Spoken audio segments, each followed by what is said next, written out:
वालेकुम। वालेकुम सलाम। बाबा जी की हालत तबीयत से ठीक है? बड़े चंगे हाल है मियाँ जी, सही सही सलाम है।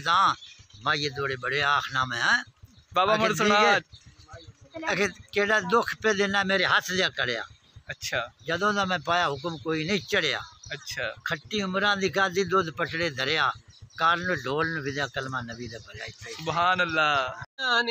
ते घर ने दिल लगदा चसाए जियां गतियां नी बेड़ी तो मला को ने पारों हट डोला हुण जिंदगी दा वसा कोनी सोवे नेड़े नेड़े ला पखियां सानू मिलन दिया सोवे छला चिची नाल मेच लियाए शुक्र खुदा दाए डोला अखी नाल वेख लियाए वाल बरीका ने उंगलियां नप टुरना है जेड़े असल शरीका ने तेरी दंदी होई है सावा बुआ सजना दा जिंद सुली उत्ते टंगी होई है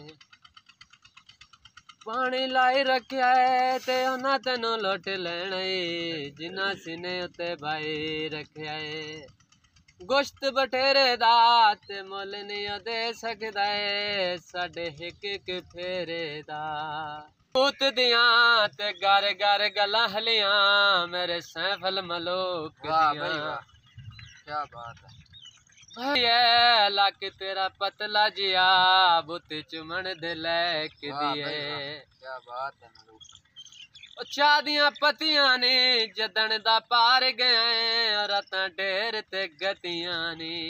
क्या बात बेड़ी दा पख माया मार गतेंदी है तेरी जाल में अख माया गोलियां बंदूक दियां ते पहले बंदे लुट लेंदे गल्लां करके सलूक दियां सुक्के टुकर दूरां दे माये न मना लैसां गुछ दे के अंगूरां दे कपड़े पा सुकने ते किथे मेरा माए वसदा है उत्ते साडा कौन अपड़े मलूक तन पता है कोनी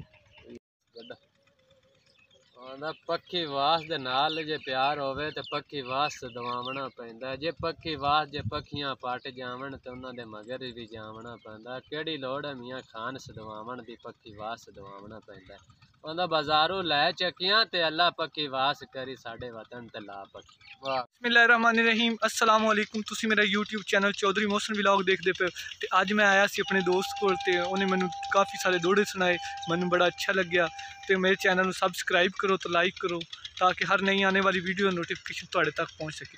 हुण सुनदा रहे भाई को मैं पूछांगा कि मतलब तुसी इन्ने ज़्यादा दोड़े किद्दां याद कर लें ते हुण इन्हां नाल मैं मजीद गल करांगा तुहाडी भी गल करावांगा। भाईजान तुसी ये किवें मतलब इन्ने ज़्यादा गाने दोड़े गा लैंदे साडे को तो एक भी नहीं याद हुंदा।